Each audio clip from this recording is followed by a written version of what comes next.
Selamat siang, buat Bapak Ibu semua. Terima kasih buat kesempatan yang diberikan kepada kami. Di sini kami akan mempraktekkan proses coaching. Yang pertama, proses coaching antara rekan sesama guru atau rekan sejawat. Kemudian nanti yang kedua, kami akan mempraktekkan proses coaching guru dan siswa. Nah, untuk praktek yang pertama di sini Bu Indah sebagai coach dan saya sendiri sebagai coachee. Baik, kami akan memulainya. Ibu Libra, selamat siang Bu, apa kabar? Siang Bu Indah, kabar baik. Hanya saja Bu, saya sedikit memiliki masalah nih Bu. Ada yang bisa saya bantu Bu? Itulah Bu, Ibu punya waktu nggak? Ini saya mau kita bincang-bincang sebentar, saya mau curhat sedikit ke Ibu. Tentu saja Bu, kebetulan saya ini ada jam kosong. Ngomong-ngomong, apa yang Ibu harapkan dari percakapan kita nantinya? Saya ingin meminta solusi, saran dan masukanlah dari Ibu untuk permasalahan saya ini. Setelah saya nanti menceritakannya ke Ibu, mungkin Ibu bisa mengasih masukan buat saya lakukan.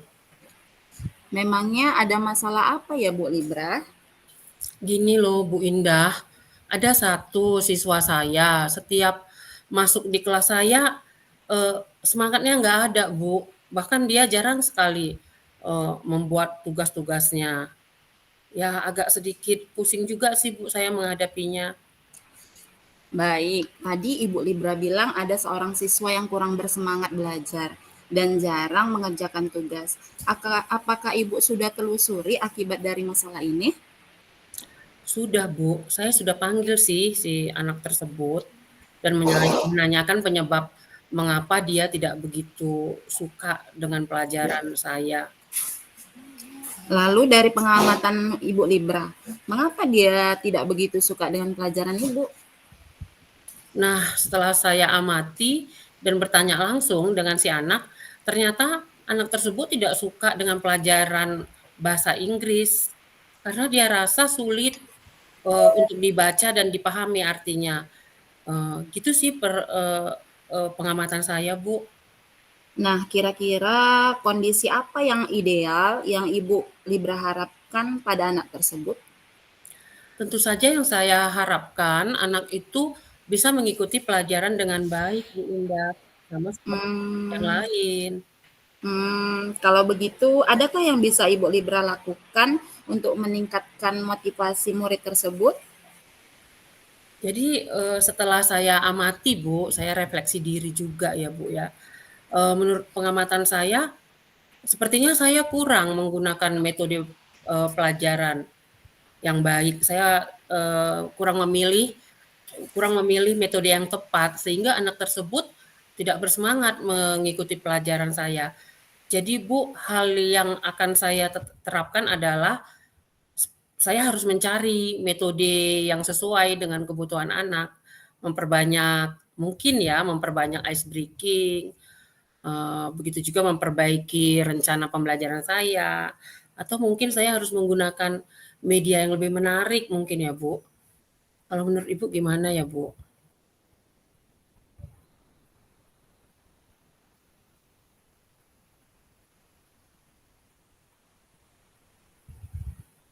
Bu Indah?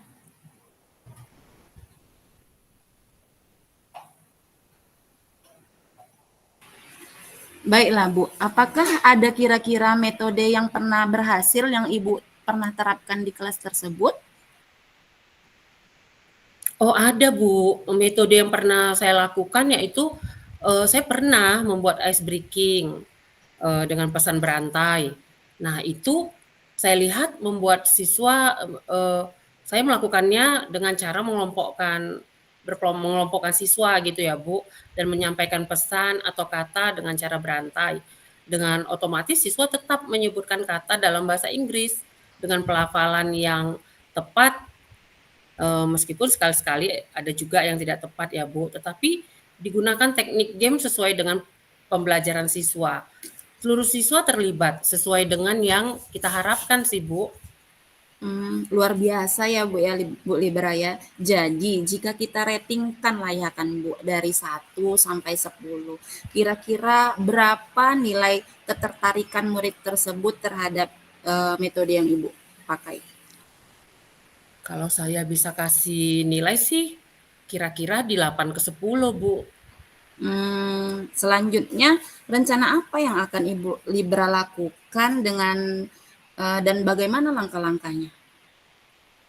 Yang selanjutnya saya akan lakukan itu, Bu, dengan menerapkan pembelajaran yang bervariasi dengan kegiatan ice breaking yang sangat menarik seperti yang saya ceritakan tadi, Bu, serta mengupdate segala informasi cara mengajar yang berpihak pada murid, Bu, agar tercapai tujuan pembelajaran yang sudah kita tentukan. Kira-kira siapa yang bisa membantu Ibu Libra baik menyusun ataupun menjalankan rencana tersebut, Bu? Yang membantu saya dalam hal ini ya rekan sejawat lah, Bu, karena rekan sejawat saya yang maksudnya rekan sejawat semata pelajaran saya gitu, Bu. Karena ya mereka lah yang lebih paham dengan materi pembelajaran. Dan saya juga akan mengkomunikasikan juga ke siswa yang tidak bersemangat tadi, Bu. Kira-kira berapa lama tuh Ibu Libra bisa melakukan rencana Ibu itu? Ya kira-kira saya membutuhkan waktu yang lama juga lah, Bu, seperti sebulan mungkin ya, tapi akan saya terapkan secepat mungkin. Kemudian Bu, kira-kira komitmen Ibu seperti apa sih yang harus Ibu lakukan agar rencana ini bisa berjalan dengan lancar atau dengan baik, Bu? Saya yang pasti akan berusaha untuk konsisten, Bu. Terus menggali informasi dan berbagi praktik baik dengan teman sejawat saya, Bu, terutama teman se-SMP saya. Oh, kira-kira Bu, selain dukungan dari teman sejawat ataupun dengan orang tua murid, kira-kira ada dukungan yang lain yang Ibu butuhkan? Kalau dukungan sarana dan prasarana sudah saya dapatkan dari sekolah, Bu. Yang saya butuhkan yaitu saya harus konsisten lah menjalankannya. Ya komitmen saya seperti itu ya.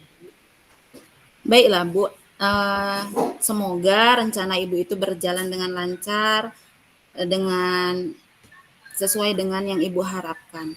Nah, bagaimana perasaan Ibu Libra setelah kita berbincang-bincang ini, Bu? Aduh, saya jadi lega dan senang, Bu, rasanya. Saya merasa telah menemukan solusi dari permasalahan ini. Soalnya kemarin itu sangat mengganggu hati saya, Bu. Kira-kira ada lagi yang ingin Ibu tanyakan, Bu? Kayaknya udah cukup dulu untuk hari ini, Bu. Nanti untuk perkembangannya saya akan beritahu Ibu ya. Terima kasih atas waktunya, Bu Indah. Sama-sama ya Bu Libra, saya senang sekali bisa mendengarkan cerita Ibu, berbagi, bisa sharing. Semoga kita bisa terus berbagi ya Bu. Sampai jumpa kembali Bu Libra. Sampai jumpa, Bu Indah. Terima kasih. Baiklah Bapak Ibu, itu tadi proses coaching antara rekan sejawat. Sekarang kami akan mempraktekkan proses coaching antara guru dan siswa. Nah, di sini saya sebagai coach dan Bu Indah sebagai siswa. Seperti itu. Pagi Bu Libra. Bu, Ibu ada waktu nggak Bu sebentar? Saya mau bincang-bincang dengan Ibu. Oh, pagi Indah. Ayo sini Indah, duduk biar kita enak ngomong-ngomongnya. Gini Bu, saya merasa kesulitan kalau belajar bahasa Inggris. Oh iya, begitu masalahnya. Menurut Indah apa ya yang membuat Indah itu sulit belajar bahasa Inggris? Iya Bu, saya memiliki kosakata yang sangat sedikit Bu. Jadi saya banyak tidak mengerti teks ataupun kata yang ada di dalam pembelajaran bahasa Inggris itu Bu. Nah, kalau begitu apa yang perlu Indah lakukan kalau Indah memiliki kosakata yang sedikit? Yang perlu saya lakukan adalah saya memperbanyak kosakata saya dan kamus-kamus saya kan, Bu? Nah, Indah, kamus-kamus nggak perlu diperbanyak loh, Nak. Cukup satu aja. Nah, kalau begitu, apa yang sudah Indah lakukan atau berapa cara yang sudah Indah lakukan dalam mempelajari menambah kosakata Indah? Saya sudah menghafalnya, Bu, tapi sulit sekali rasanya untuk mengingatnya. Apakah Ibu punya tip atau cara untuk lebih mudah mengingat kosakata dalam bahasa Inggris? Oh iya, Indah. Ada sih tipsnya untuk memperbanyak kosakata dalam bahasa Inggris dan mudah untuk mengingatnya. Nah, begini Indah. Yang pertama, ada 2 tips nih ya Indah. Yang pertama, Indah harus membaca paling sedikit 5 kalimat dalam bahasa Inggris. Nah, ambil kalimat-kalimat dari buku teks kita. Nah, Indah baca. Nah, kalau Indah kesulitan membacanya, Indah buka kamus. Nah, kita kan sekarang sudah punya kamus digital. Nah, di kamus itu nanti ketika Indah ketik kata yang Indah tidak tahu cara membacanya, Indah klik aja itu lambang speaker, nanti akan keluar cara membacanya. Nah, Indah ikuti, Indah ikuti. Kemudian Indah hafalah artinya.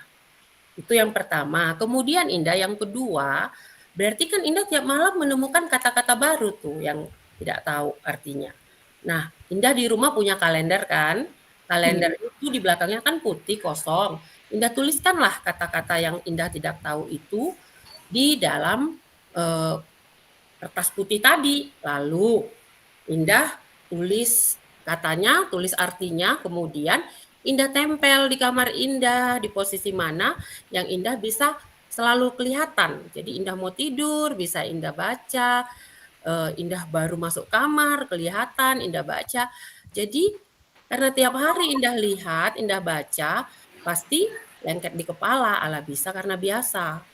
Nah, Indah tambah, kalau sudah paham yang tidak tahu tadi, tambah lagi, seperti itu Indah. Jadi nanti kalau sudah hafal bisa diturunkan, kemudian ganti lagi yang baru. Dan bisa Indah lakukan untuk memperbanyak kosakata Indah. Nah, apakah Indah bisa paham? Bisa lakukan nggak Indah di rumah? Sudah, Bu. Nanti saya akan mencobanya ya, Bu. Kalau begitu, apakah Indah sudah punya komitmen untuk belajar bahasa Inggris ke depannya nanti? Iya, Bu. Saya akan mempraktikkan apa yang Ibu bilang tadi. Dan berapa bulan ini saya akan melihat seberapa perkembangan bahasa Inggris saya, Bu. Baik, Indah. Indah nanti kalau sudah lakukan seperti yang Ibu sarankan, Indah boleh foto lah ya dan kirim ke WA Ibu ya, yang Indah tempel-tempel di dinding kamar Indah. Baik, Bu. Baik, Indah. Ada lagi yang ingin Indah tanyakan yang bisa Ibu bantu? Untuk hari ini cukup itu ya, Bu. Nanti Indah akan jumpa Ibu lagi setelah Indah menjalankan komitmen yang Indah buat, yang Ibu beritahu tadi. Terima kasih ya, Bu, atas waktunya. Sama-sama, Indah. Tetap jadi anak yang baik ya, Indah. Iya, Bu.